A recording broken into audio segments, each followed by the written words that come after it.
Give me 1 second. Sure, what time? Hey, ¿qué tal? Bienvenidos. El día de hoy se presentó esta noticia en la cual un ingeniero de Google fue suspendido por parte de la compañía al afirmar que un programa de inteligencia artificial con el que estaba trabajando tiene sentimientos. Y antes de abordar la noticia, quisiera definirle el término de inteligencia artificial para que usted tenga un poco más de contexto y pueda entender mejor la noticia. El término inteligencia artificial lo podemos dividir en dos partes, la cual sería inteligencia artificial débil e inteligencia artificial fuerte. Este término de inteligencia artificial fue acuñado en el año de 1956 y se llegó a él al pensar que podríamos desarrollar máquinas inteligentes capaces de hacer cosas que hacían las personas, tomando sus propias decisiones. Entonces, años más tarde, se acuña otro término, el cual ayudaría a complementar la ecuación, y este es el de Machine Learning o el aprendizaje de máquinas. Entonces, en base a esto, se comienza a experimentar y a trabajar sobre muchos proyectos de inteligencia artificial, pero no es hasta el año 1996 cuando la compañía IBM presenta su supercomputadora Deep Blue, la cual en ese entonces enfrentaría en una partida de ajedrez al actual campeón mundial de ajedrez. En ese entonces era Garry Kasparov. Se enfrentan Garry Kasparov y la computadora Deep Blue, y en esa ocasión el campeón mundial es quien se lleva la victoria. Sin embargo, al siguiente año se enfrentarían nuevamente y esta vez la victoria se la llevaría la computadora Deep Blue. Pero se entendía que la computadora, al tener un registro mucho mayor de las jugadas posibles, podría anteceder los movimientos del campeón con más facilidad. De esto dándole la ventaja a la computadora. En los siguientes años se seguiría trabajando e investigando sobre el desarrollo de estas nuevas tecnologías, pero no fue hasta principios del milenio cuando se acuña un nuevo término, y este es Deep Learning. El Deep Learning aplicaba nuevas arquitecturas de diseño, las cuales imitaban las redes neuronales del cerebro humano. Obviamente esto revolucionó todo el campo y nos ayudó a dar el siguiente paso en el desarrollo de estas tecnologías. Y no fue hasta el año 2015 cuando la empresa DeepMind de Google presenta su nueva supercomputadora llamada AlphaGo. Esta obteniendo su nombre del juego chino de Go, el cual, a diferencia del ajedrez, es más complicado. En el ajedrez, cuando se inicia el juego, las posibilidades o las diferentes partidas posibles son más que el número de átomos que hay en todo el universo. Pero conforme avanza el juego y al ir eliminando piezas, los movimientos obviamente disminuyen. El Go, por su parte, conforme más avanza el juego, se van integrando más elementos al tablero. Entonces, anteriormente, una inteligencia artificial no era capaz de derrotar a un campeón mundial de Go, ya que en el Go, además de la inteligencia, hay un factor que también juega, y este es la intuición. Esta es una facultad muy humana y realmente no entendemos cómo funciona, solamente sabemos que si practicamos algo muchas veces y pues durante mucho tiempo, la desarrollamos. Entonces, esta inteligencia artificial, el AlphaGo, al estar basado en redes neuronales, fue capaz en el año 2015 de vencer al campeón mundial de Go. Y 2 años más tarde, la empresa DeepMind también presenta su nueva supercomputadora llamada AlphaZero, la cual, como su nombre lo dice, aprende desde cero. Yo recuerdo cuando leí esta noticia en ese tiempo, a mí me voló la tapa y le explico por qué. A AlphaZero solamente le dieron las reglas de cómo se juega el ajedrez y entonces comenzó a practicar jugando contra ella misma.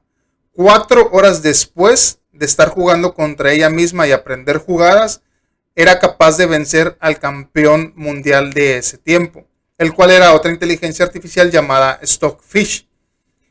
4 horas jugando contra ella misma y sin que se le diera acceso a libros de apertura ni a tablas de cierre, derrotó a la máxima computadora de ajedrez de ese momento.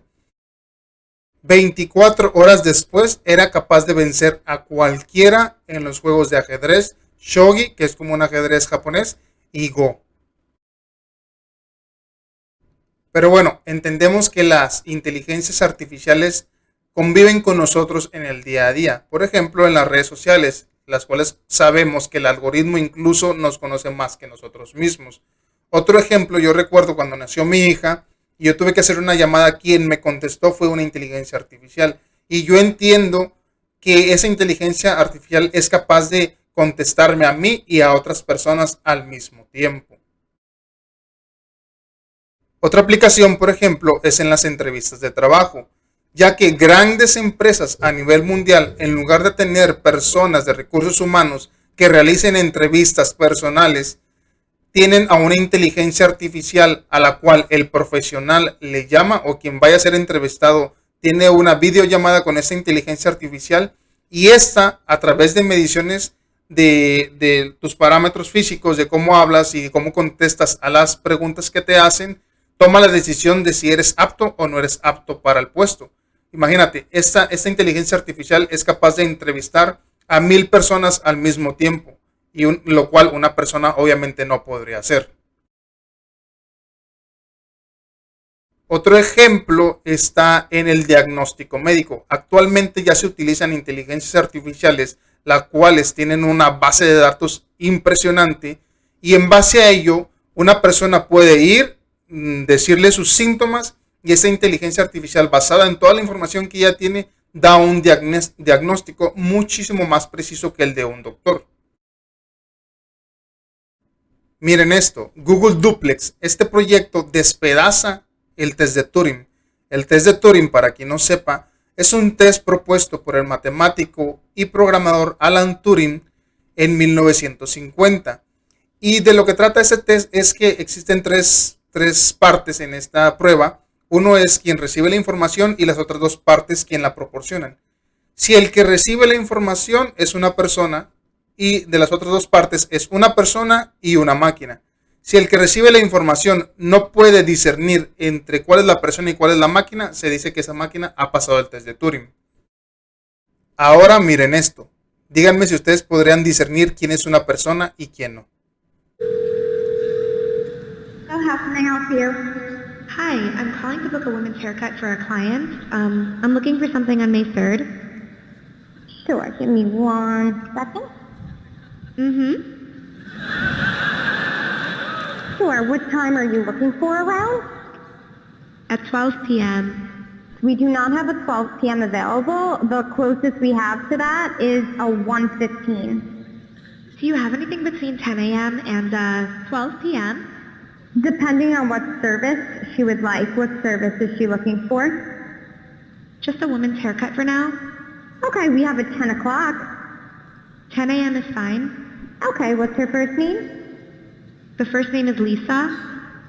Okay, perfect. So I will see Lisa at 10 o'clock on May 3rd. Okay, great. Thanks. Great. Have a great day. Bye. Bastante interesante, ¿verdad? Pero bueno, un último ejemplo. Ustedes saben que en las empresas, en los centros comerciales, en los parques, en las grandes ciudades, hay sistema de cámaras vigilados por personas. Bueno, en China también hay un gran sistema de cámaras. La diferencia es que no es vigilado por personas. Quien vigila y quien tiene acceso a este sistema de cámaras es una inteligencia artificial. Y su nombre, la verdad, es bastante creepy y es Skynet, exactamente como la de la película Terminator. Pero bueno, si a usted le gusta este tema de todo lo que viene en cuestión de la automatización y las inteligencias artificiales, le puedo recomendar un libro que es bastante interesante. Se llama Sálvese quien pueda, el trabajo en la era de la automatización. El autor es Andrés Oppenheimer. Es bastante interesante, yo solamente se lo dejo como recomendación. Continuando, vamos a definir el tema de inteligencia artificial fuerte o inteligencia artificial general, la cual este concepto es preocupación para muchos expertos. Si se pudo dar cuenta, las inteligencias artificiales anteriormente nombradas cumplen una función en específico. Es decir, AlphaZero puede ser muy buena jugando Go, pero no puede cocinar o no puede conducir un auto. Es por eso que es considerada una inteligencia artificial débil. La inteligencia artificial fuerte es aquella que sería capaz de cumplir muchas otras funciones, y la razón por la que se le teme es porque desconocemos su potencial.